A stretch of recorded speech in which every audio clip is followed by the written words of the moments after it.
जय हिंद। आज का दिन बहुत ख़ास क्योंकि आज है शिक्षक दिवस। तो आप सभी लोगों को बहुत बहुत सारी शिक्षक दिवस की बधाई। आज एक स्पेशल वीडियो उन तमाम टीचर्स के लिए, मेरे उन तमाम शिक्षकों के लिए जिन्हें मैं कभी नहीं भूल पाई और जिनका इम्पैक्ट मेरी ज़िंदगी में आज तक है। तो कहते हैं ना, माँ सबसे पहली गुरु होती है, लेकिन आप सरप्राइज़ होंगे, मेरी माँ मेरी पहली गुरु नहीं थी।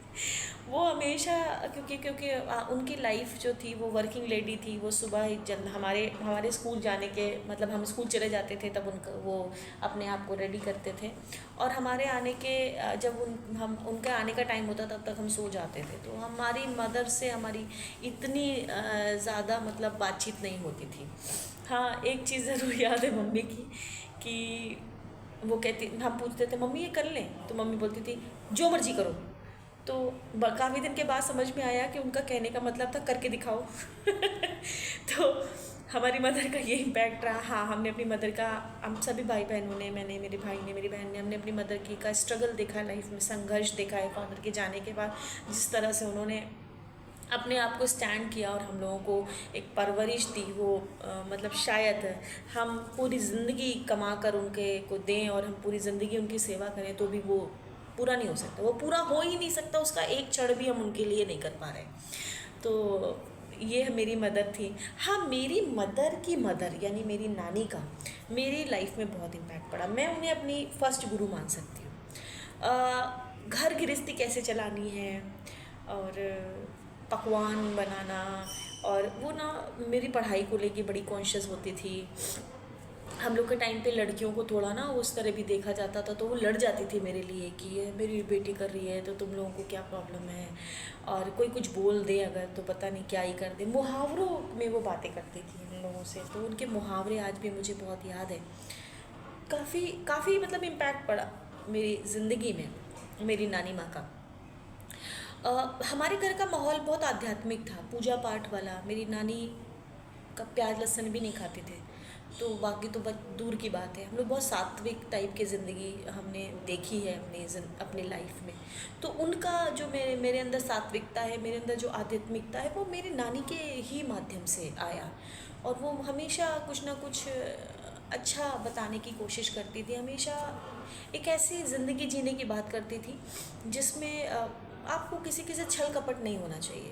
वो सबके लिए ओपन था। हमारा घर ना सबके लिए खुला हुआ था, कोई भी आए कुछ भी, मतलब अगर भूखा है तो वो भी खा सकता है। बहुत बहुत अच्छा माहौल, मतलब मेरा बचपना अभावों में ज़रूर पला रहा, लेकिन बहुत अच्छा रहा। मैंने अपने घर में बहुत अच्छे संस्कार देखे।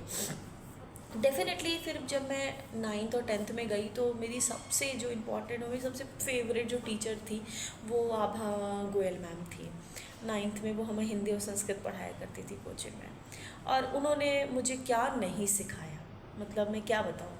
एक लड़की को जो जो आना चाहिए वो उन्होंने मुझे सिखाया। उन्होंने मुझे कढ़ाई सिखाई, उन्होंने मुझे बुनाई सिखाई, उन्होंने मुझे स्वेटर बनाना सिखाया, उन्होंने मुझे वो टेबल क्लॉथ और चादर और सब पता नहीं बहुत कुछ हमने सीखा। वेस्ट मटेरियल से सामान बनाना, इवन बहुत सारी चीज़ें हमने कुकिंग में उनसे सीखी। और सबसे बड़ी बात जो आज मैं ज़रूर बोलना चाहूँगी कि दुर्गा सप्तशती का पहली प्रति जो मेरी ज़िंदगी की है वो मैडम ने मुझे दी थी। तो कहते थे आता तो था, आध्यात्म का बीज तो था मेरे अंदर जो मेरे घर से, मेरी नानी के घर से आया था, लेकिन उसको पल्लवित मुखरित आभा मैम ने किया। उन्होंने मुझे बताया कि देखो जब अध्यात्म से जुड़ते हैं ना, तो पहले कहते हैं आपको चालीसा पढ़ना आना चाहिए, आपको आरती गानी आनी चाहिए।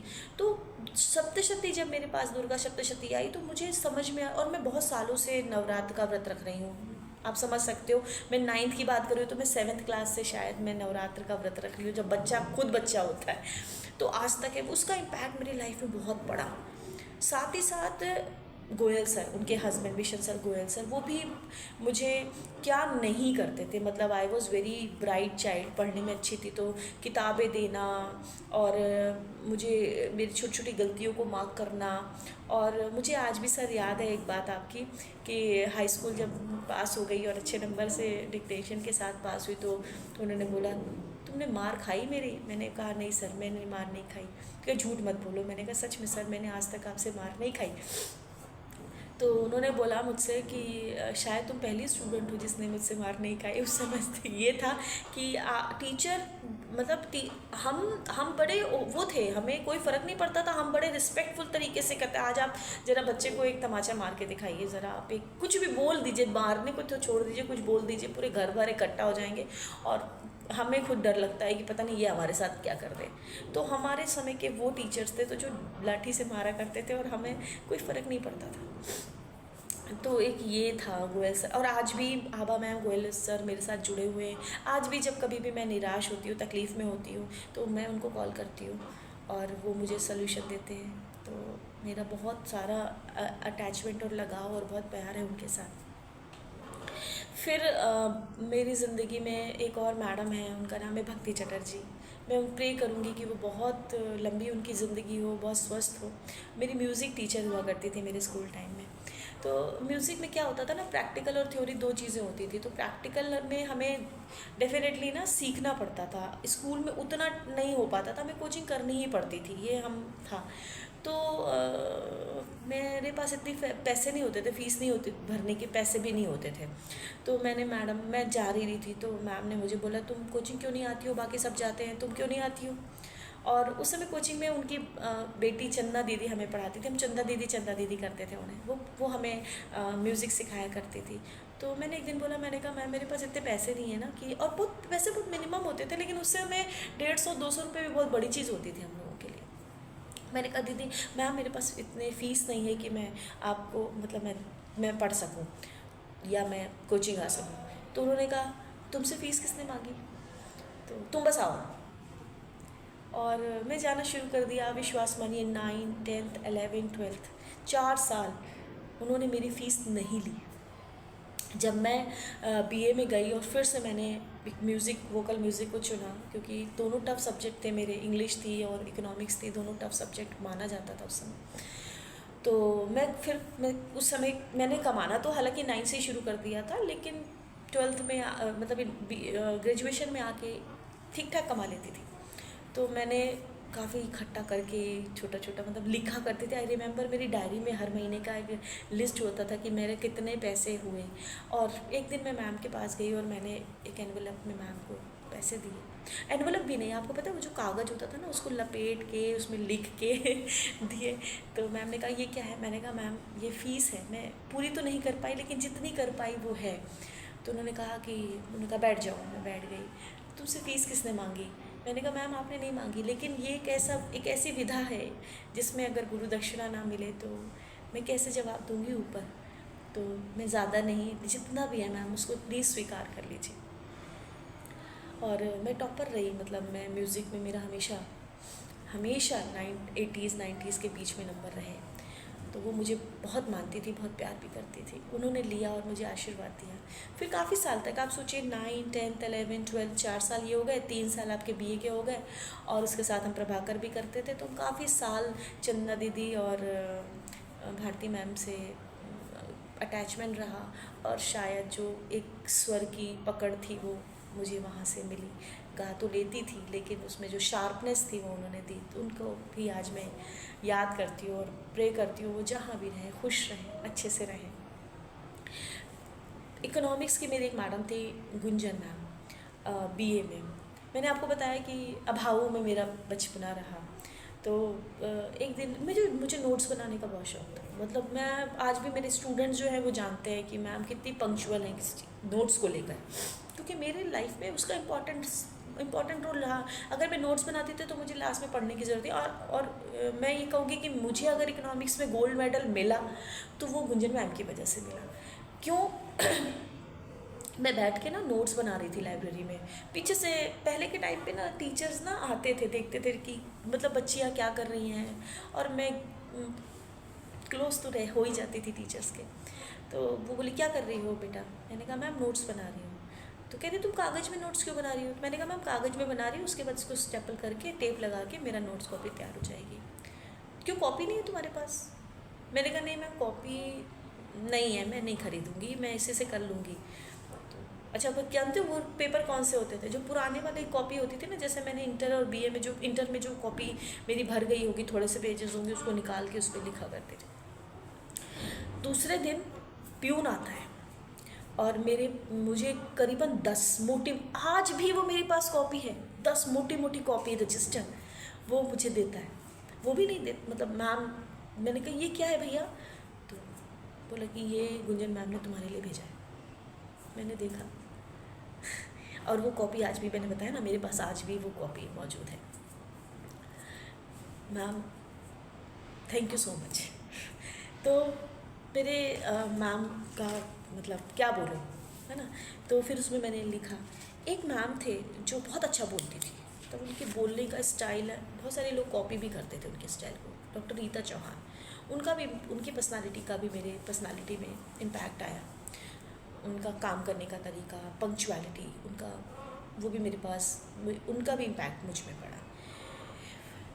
बीए कर लिया, एमए में प्रोफेसर घोष मुझे मिले,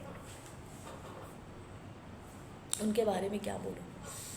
आई रिमेंबर मैंने इन्वायरमेंटल इकोनॉमिक्स उस समय पहले चलता था और मैंने उसमें हाईएस्ट नंबर लिए थे, तो मैंने कहा मैं जब पीएचडी करूँगी तो मैं इन्वायरमेंटल इकोनॉमिक्स में करूँगी, और क्योंकि मैं नेचर से थोड़ा अटैच भी थी। तो घोष सर ने कि मैंने कहा कि सर मैं आप ही के अंडर में रिसर्च करूँगी। सब मुझे लेना चाहते थे, जितने प्रोफेसर्स थे सब लेना चाहते थे, क्योंकि पढ़ने में ठीक ठाक थी। तो उन सर के पास उस समय कोई सीट नहीं थी खाली। मैंने कहा कोई बात नहीं सर, मैं नेक्स्ट ईयर करूँगी, लेकिन मैं करूँगी आपके अंडर में। लेकिन बाय गॉड ग्रेस सर ने मेरी मदद करी, और एक मैडम, एक दीदी थी, उनका जैसे ही वाइवा हुआ वो सीट मुझे अलॉट हुई और मैंने उनके अंडर में पीएचडी करी। यकीन मानिए दोस्तों, पूरी पीएचडी के दौरान मैंने 2.5-3 साल में अपनी पीएचडी कंप्लीट कर ली थी मिनिमम, क्योंकि मैं काम करना चाहती थी। मेरे पास, मुझे कमाना था, जल्दी से जल्दी कमाना था अपने घर के लिए। तो मैंने पूरी पीएचडी के दौरान मैं सर के पास मात्र आधा घंटा बैठी हूँ, पूरी पीएचडी के दौरान ओनली 30 मिनट्स, तब जब हम सिनॉप्सिस फाइनल कर रहे थे और मैं हाइपोथेसिस पे काम कर रही थी बस। उसके बाद मुझे एहसास हुआ कि गुरु का रियल मतलब क्या होता है। गुरु का मतलब, मैंने सर से कहा सर मुझे ऐसा लग रहा है, जब मैं उनसे बात कर आधा घंटा, मुझे ऐसा लग रहा है कि मैंने पूरी पीएचडी कर ली, मैं कर डालूँगी, मुझे कोई फ़र्क नहीं पड़ेगा, मुझे कोई दिक्कत नहीं होगी। और ऐसा लगा कि मेरे अंदर 100 हाथियों की ताकत आ गई है, अब तो बस क्या ही कर डालूँगी मैं। ये भाव आया उस समय जब मैं सर के साथ बैठी थी। और आज भी सर मुझसे जुड़े हुए हैं, उनसे ज़्यादा उनकी वाइफ मेरे क्लोज़ हैं, मुझे बेटी की तरह मानती है और मैं भी उन्हें माँ की तरह ही ट्रीट करती हूँ, माँ की तरह ही मानती हूँ। जहाँ भी जाती हैं वो मुझे ज़रूर याद करती हैं। कई बार उनके दिए कपड़े मुझे बहुत बहुत दिल से मैं उनको पहनती हूँ, साड़ियाँ, और क्या बोलूँ मैं, वो मेरे लिए, मेरी मदर के बाद शायद मेरी मदर की ही तरह, एक माँ ने मुझे जन्म दिया तो वो तो हैं ही, लेकिन वो भी मुझे बहुत प्यारी हैं। फिर प्रोफेशनल जर्नी शुरू हो गई। प्रोफेशनल जर्नी में मुझे बहुत तकलीफ़ें हुई, बहुत तकलीफ़ें, मतलब उठा पटक जिसको बोलते हो, हमेशा चलता ही रहा, वो तो शायद कंटिन्यू है, कंटिन्यूटी में बना ही हुआ है। लेकिन मुझे प्रोफेशनल लाइफ में मांझने का जो काम किया वो थे डॉक्टर केपी सिंह सर। आज वो हमारे बीच नहीं हैं, वो निम्स यूनिवर्सिटी के रजिस्ट्रार और ऑफिशिएटिंग वीसी हुआ करते थे।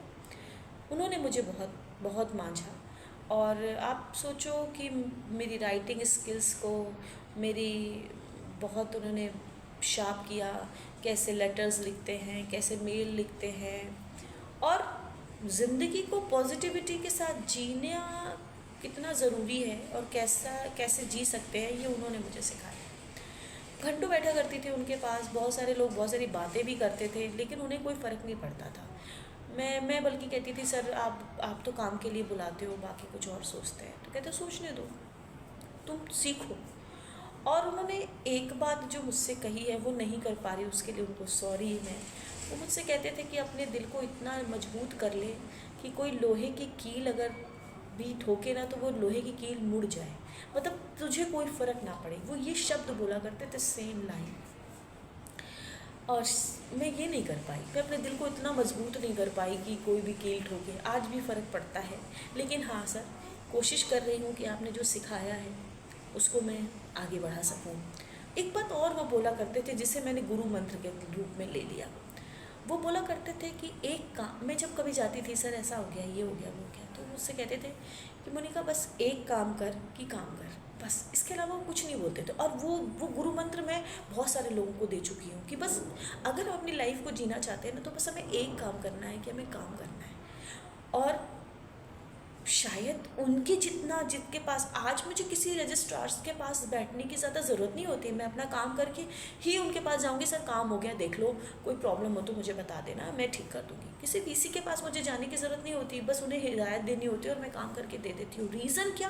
क्योंकि मैंने एक बहुत बड़ा टाइम उनके साथ बिताया। जब मैं गलतियाँ करती थी तो वो ब्लंट मुझे डांटा करते थे, मैं वॉशरूम में जाके रोया करती थी, लेकिन जो सिखाया उन्होंने वो आज तक मेरे पास है।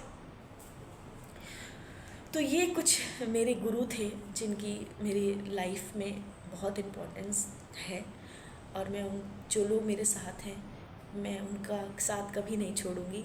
और जो मुझे छोड़कर जा चुके हैं उनके लिए बस यही प्रार्थना कि आप जहाँ पर भी रहो, जहाँ पर भी हो, खुश रहो। और मेरा बहुत सारा आपके लिए आदर सम्मान।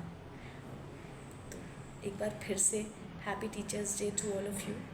और टीचर्स दो तरह के होते हैं, by chance and by choice. तो हम वो टीचर हैं जो बाय चॉइस हैं। तो मैं कहती हूँ मेरे वेन्स में टीचरी है भाई। तो बच्चे भी कई बार मैं भी कई बार हार्श होती हूँ, डांटती हूँ, लेकिन बेटा आप लोगों के लिए बहुत सारा प्यार है मेरे मन में और बहुत सारा अपनापन है। तो खुश रहो। जय हिंद।